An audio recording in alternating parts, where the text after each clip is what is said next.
So in each plane of development, the child, as they progress through them, have certain needs and characteristics. And so we're going to talk now about the needs and characteristics of the adolescent. And there are three of them: physical, emotional and psychological, and social. Physical, we've talked about that. It's a tremendous change from child's body to adult's body. And the growth is rapid. It seems sometimes that they've grown this much overnight. They haven't, but it can seem like it. The growth is inconsistent. The limbs grow faster than the torso, and they often grow first. And so you'll see adolescents walking around with shorts, trousers that are too short, or shirts, the sleeves only come down to here because they've had a growth spurt, and everything fits everywhere else but not in the limbs. And it takes time to catch up. This is a time of sexual maturation, so puberty, going over from a child's body to an adult's body, and all that implies. So they'll come together with, they'll come to terms with their identity as an adult, including their sexual orientation, desires they have, their romantic attachments, all of those things they need to process through as normally so that they can grow into a healthy adult. I talked briefly about the energy. They can go from a high to a low in a seeming snap of the fingers, and that's normal. They do need time to rest during the day, and sleep patterns change. They are much more awake at night than they were, and they need more sleep than they did as children because of all the changes that are happening, but often they get less. They get more homework. Their cell phones interrupt their sleep because they often have them in their bedrooms. They don't want to go to sleep early, but they have to get up early in order to fit in with their the schedule of their family and their school. So sleep deprivation is a huge thing for teenagers, which is terrible because we're setting them up for Alzheimer's early on in life. They are much more susceptible to illness. Their muscles grow faster and can sometimes grow so fast that they detach, and growing pains are a real thing. So we have to be careful of their bodies as well as their brain. Psychologically and emotionally, they feel strong emotions. Emotions are so intense, and they can take over their lives at this time of life. And things get blown out of proportion really quickly. The way somebody looked at them suddenly becomes the worst insult, and that person doesn't even know that they looked at them in a way that has affected the person like this, but the receiver has blown something up into their mind, and that's because the rational part of the mind has been disengaged, and really they're thinking from this emotional center. The changes that they're going through are huge, and with that comes that sense of things are happening to me and I don't know what they are, and I'm not in control of myself anymore. My body doesn't do the things that it should, that it always has. And so with that comes vulnerability, because am I like everybody else? Why am I so different? They're very aware of the changes that are happening to them, and they feel odd. They feel the odd one out. They feel like everybody else is normal, but they're not. And so this time of questioning themselves and lack of confidence, it really comes into play now.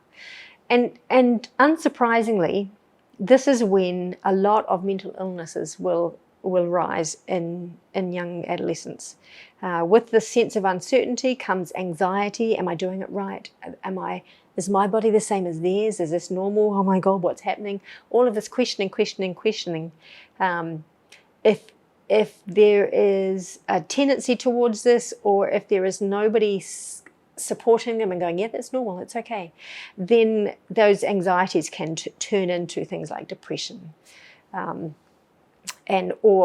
like an overriding social anxiety. And it's also the time when illnesses such as schizophrenia or bipolar or those kind of, maybe even OCD, those kind of ongoing illnesses will rear their heads in this time when the brain is in this time of flux. because they can't tell from one day to the next how their body is going to be and how their brain is going to be, whether they're going to remember the things from yesterday or forget, it just creates this ongoing kind of time of uncertainty, and it feeds into itself and becomes an inability to concentrate for long periods of time. And so they tend to be able to focus for small amounts of time and then have to go and do something else, and focus in small amounts of time and go and do something else in order to be able to stay focused on this.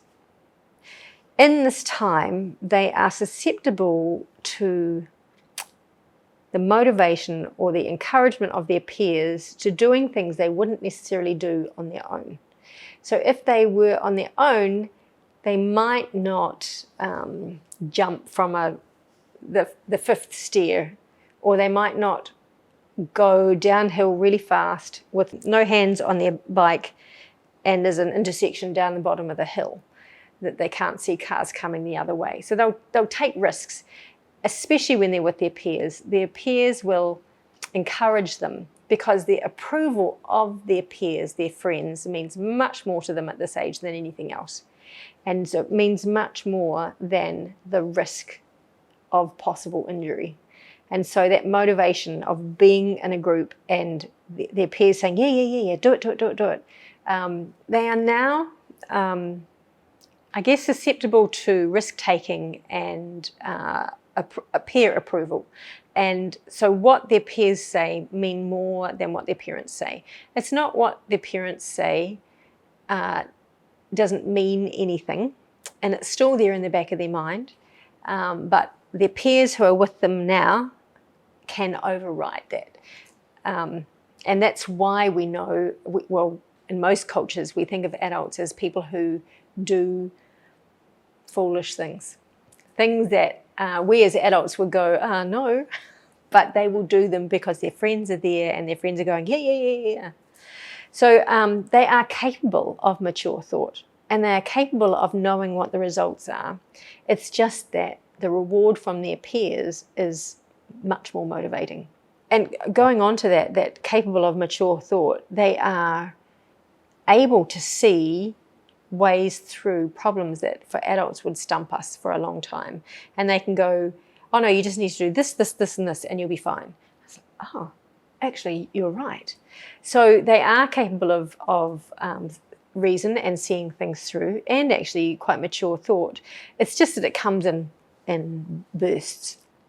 This is a time when they are creating their adult bodies, and so it's a time of creativity in general.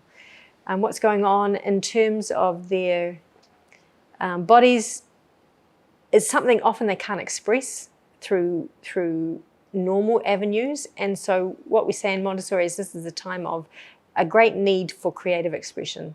So ways of being able to show people what's happening inside that's not through being able to sit down and talk about it. It might be through painting or song or poetry or dance. So Montessori calls this a time of expectancy, when they know something's happening, they don't know what it is, but they know it's going to happen soon. As they pass through this third plane of development, they are able to consider their thinking process. So they are able to move into metacognition, thinking about how they work things out, detaching, stepping back and going, what have I done here? How do I get from here to here? And thinking, taking charge of those kind of parts of their mind on a much higher level. It doesn't happen initially. 16, 17, it starts to come into play. In the social aspect, as I said, their desire for peer approval and recognition becomes paramount. They want to belong to a group and they're doing things for that group's approval. And they move away from their family, and now they are coming to find their support group for this next few years.